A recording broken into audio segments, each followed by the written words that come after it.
remercie Madame Menawara, je remercie Madame Jeunesse pour la présentation de ce rapport qui présente un certain nombre d'actions absolument nécessaires dans la continuité de ce qui se faisait précédemment pour agir pour l'égalité femmes-hommes. Néanmoins, je voudrais faire une remarque parce que toutes les actions qui ont été annoncées ont été effectivement absolument nécessaires et vont dans le bon sens et on ne peut que vous en féliciter et vous en remercier. Néanmoins, il est quand même gênant que dans ce rapport ait été oublié le fait qu'au moment de mettre en œuvre la réforme sur les 1607 heures, qui pour les Besonnais qui n'auraient pas assisté au débat qui avait eu lieu là-dessus il y a quelques semaines, est une façon d'augmenter le temps de travail des agents des collectivités locales sans augmenter leur rémunération.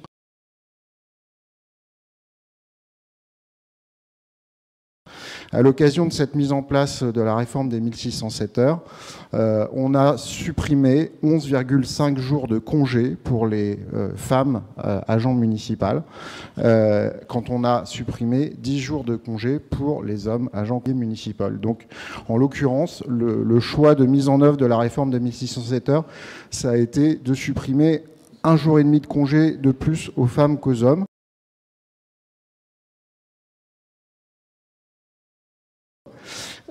Et enfin, je voudrais rappeler que les assistantes maternelles se sont mobilisées et continuent de revendiquer le fait qu'il y ait des adaptations à leur situation, parce qu'elles travaillent beaucoup plus que 35 heures par semaine dans la réalité. Et là, pour le coup, on est vraiment dans la logique d'améliorer les conditions de travail de femmes agents municipales, assistantes maternelles, notamment dans le cadre de cette réforme des 1607 heures et a priori leurs revendications n'ont toujours pas été satisfaites.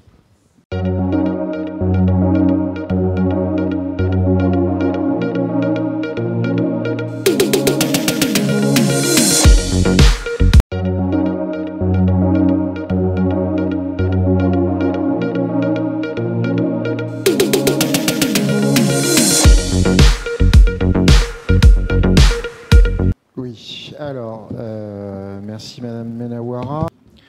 Le 14 On vous entend très mal, Monsieur Faraday. Excusez-moi, je fais avec ce que je peux et avec le micro qu'on me donne. Hein. Voilà. Le 14 décembre dernier, quand on a eu à gérer à propos de l'assainissement et du transfert des compétences à la communauté d'agglomération avec le rapport de la commission locale pour les charges, à CLECT, vous nous avez expliqué que l'agglomération privilégiait le levier fiscal et qu'il y aurait donc une augmentation de la redevance. Malheureusement, je reprends les termes, le malheureusement entre guillemets de Madame Beltaïef.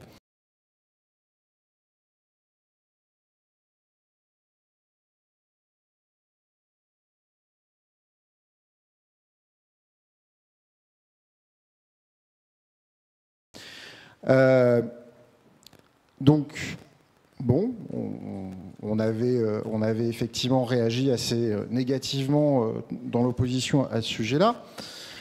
Jeudi dernier, il y avait un conseil d'agglomération où on votait le budget. Vous n'y étiez pas.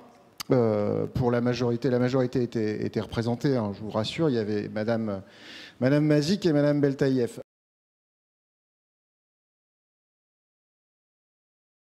Moi, j'y étais, Monsieur Roulier aussi, et j'ai posé la question à Monsieur Pierrefonds et à ses vice-présidents présents de savoir qu'est-ce qui allait se passer, vu qu'à Beson, le 14 décembre dernier, on nous avait expliqué qu'on privilégiait le levier fiscal et qu'il y aurait donc une augmentation de la redevance.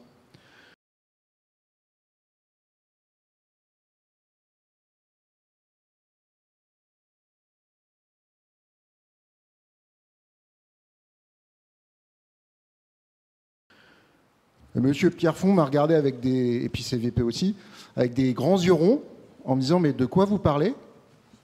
Je dis « Je ne sais pas, en conseil municipal, à Beson, on nous a expliqué qu'il y aurait une augmentation de la redevance. suite à la collecte. Donc pourquoi? Qu'est-ce qui se passe? Il me dit, mais il n'est pas du tout prévu d'augmenter la redevance. Donc j'aimerais comprendre, qui faut-il croire? Est-ce qu'on nous dit en conseil municipal de Besançon, on nous dit qu'on privilégie le levier fiscal et qu'on va augmenter la redevance, ou M. Pierrefonds qui nous dit que ce n'est pas prévu?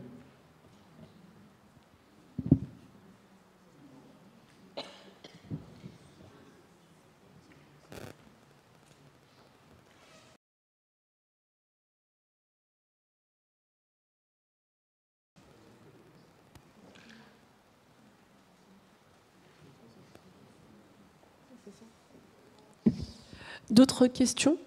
Il y avait C'était ça? D'accord. D'autres questions? Non? En fait, je crois que vous confondez deux choses. Il y avait le rapport de la CLECT sur lequel nous avons travaillé et qui a été adopté par l'ensemble des villes. Je vous rassure, quand j'ai parlé à M. Pierrefonds, j'ai bien parlé de la CLECT. Hein. D'accord. Et donc, c'était sur les eaux pluviales. Et là-dedans, il y avait une préconisation sur les 2, rappelez-vous, il y avait un montant de 2,5 ou 55.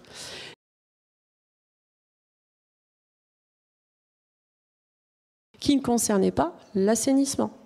Il faut bien distinguer, il y a les eaux pluviales. J'ai bien parlé de la CLECT à M. Pierrefonds. Et ben, dans ce rapport de la CLECT, il parlait des eaux pluviales, oui, avec les fameux 2,55. J'ai parlé de la CLECT, il m'a dit qu'il n'y aurait pas d'augmentation de la redevance. Donc il y avait une préconisation dans le rapport de la CLECT. Vous aviez posé la question à l'époque sur les 2,55 qui étaient prévus, qui figurent dans ce rapport de la CLECT.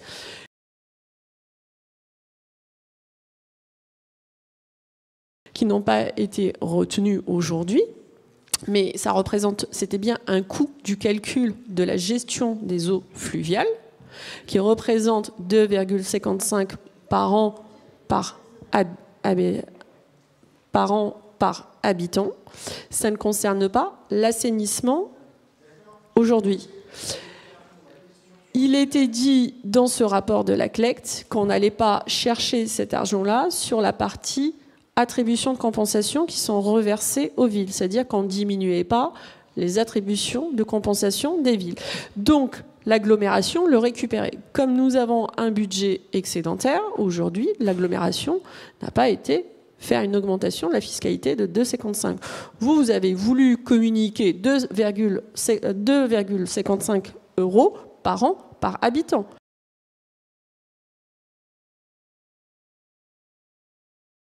Donc vous avez voulu calculer à l'époque en disant vous votez votre première fiscalité, on a adopté un rapport, on n'a pas voté un taux fiscal, et tout ça devait se reporter sur un budget qui n'a pas été intégré. Donc il y avait des préconisations de la CLECT. Moi, je ne sais pas quoi vous répondre si vous ne comprenez pas. C'est vous qui nous avez dit ça. Hein. Excusez-moi, Madame Ménawara. Les préconisations du rapport de la CLECT. Non, mais malheureusement, une augmentation de la redevance. Oui. C'est vous qui l'avez dit en conseil municipal. Sur les eaux pluviales, pas sur l'assainissement. Je ne vous parle pas de l'assainissement, je vous parle de la CLECT.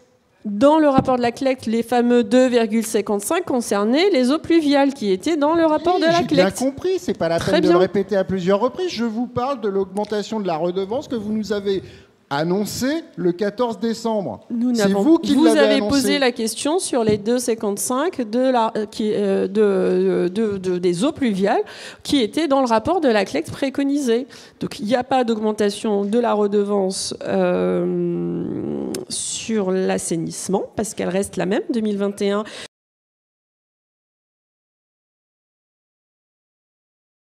Je ne vous parle pas de l'assainissement, je vous parle de la CLECT et des 2,55 que vous nous avez annoncés sur les eaux pluviales. Et quand j'ai posé la question à M. Pierrefonds, il m'a dit « mais d'où ça sort? On n'a jamais prévu ça ». C'est ce qui était dans le rapport de la CLECT. S'il ne l'intègre pas, bah, vous parlez avec M. Pierrefonds. Vous accusez votre président, dont vous êtes la présidente, de mentir. Mais pourquoi vous cherchez systématiquement les polémiques ? La CLECT, c'est une commission qui fait un rapport de préconisation. Les préconisations qui ont été faites, c'est de dire on préconise qu'on n'aille pas diminuer les attributions de compensation qu'on verse aux villes. Donc, si vous ne les faites pas financer par les attributions de compensation, et donc forcément, l'autre piste, elle est l'augmentation de la redevance.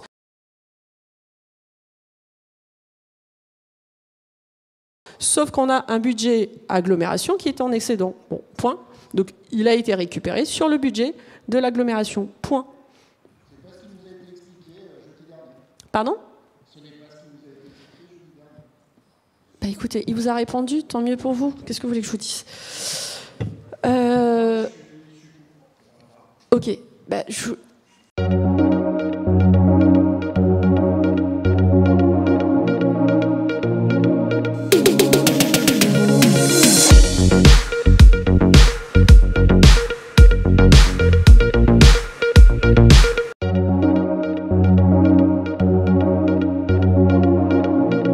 Monsieur Faravel.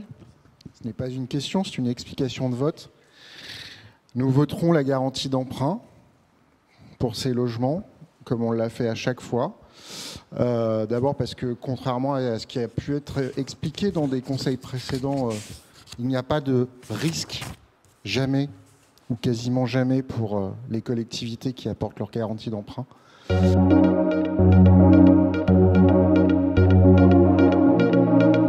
À des organismes HLM.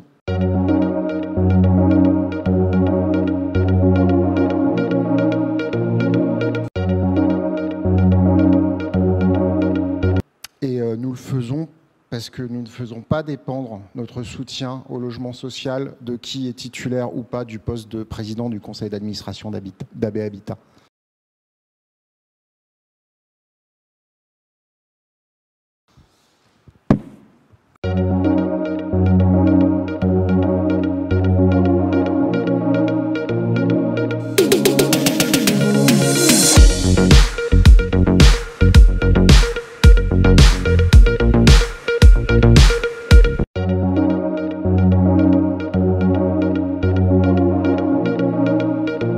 Merci Madame la maire. Je suis ravi de vous entendre parler de nouvelles recettes sur ce dossier, ce qui prouve bien que je n'avais pas dit n'importe quoi lors d'un précédent conseil municipal en vous disant que nous n'avions pas, dans le précédent mandat, poursuivi l'idée initiale de construire sur ce parcellaire-là parce que ça nous semblait être à l'arrivée une mauvaise idée. Non, c'est pas ça. Donc c'est bien un nouveau projet, c'est bien, vous avez le droit, il n'y a pas de souci, allez-y. Un nouveau projet de construction, je vous remercie de l'avoir reconnu. Maintenant, sur la désaffection, moi je trouve un petit peu dommage qu'on n'ait pas plus de précision sur le projet. Puisque projet il y a visiblement, puisque lorsqu'on en avait parlé, je ne sais plus à quelle occasion, mais sur un précédent dossier, vous nous aviez dit que, enfin, on avait émis des remarques sur les circulations, les issues de secours du gymnase, et puis sur la manière dont tout ça allait mal vivre. C'est notamment un terrain qui est très enclavé sur les trois. Vous nous aviez dit que non, que tout avait été bien pensé. C'est donc bien que le projet existe et c'est dommage que dans le cadre de ce déclassement, nous n'ayons pas pu avoir connaissance du projet. Donc nous voterons contre. Monsieur Faravel.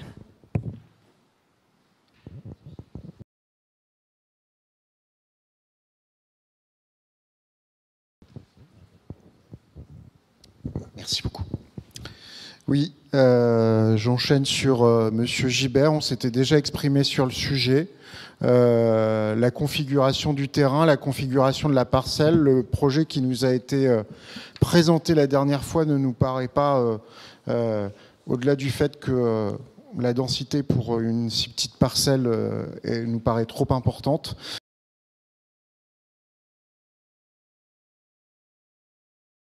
Mais pose des importants problèmes de sécurité, il est impensable de voter pour.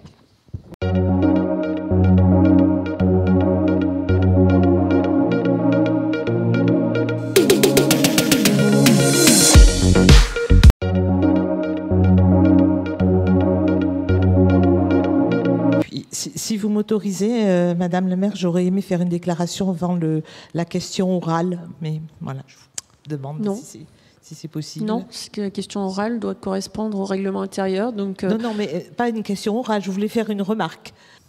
Faire une remarque, c'est créer du débat. Le règlement intérieur ne l'autorise pas.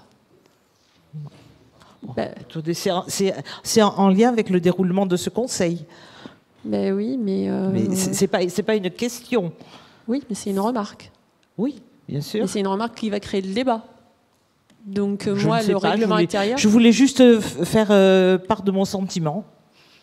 Allez-y. Bon, mais exceptionnel. Je vous remercie.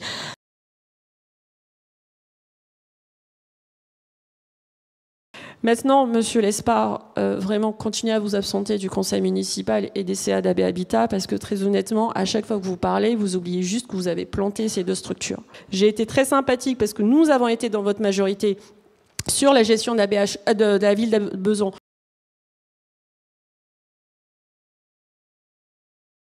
Donc nous continuons en silence à faire le nettoyage après vous, mais par contre, franchement, taisez-vous.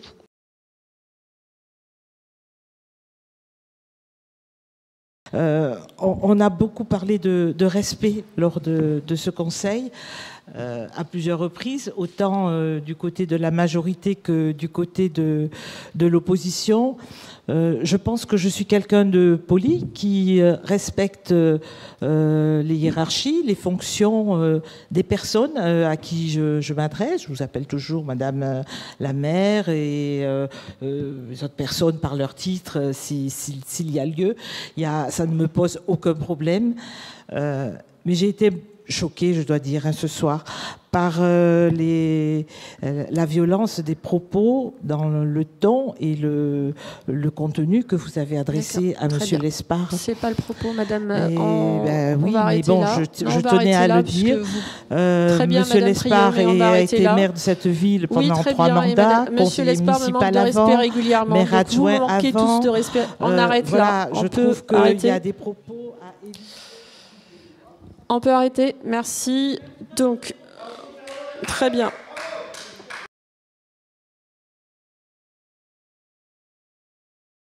Franchement, taisez-vous. Taisez-vous. Taisez-vous.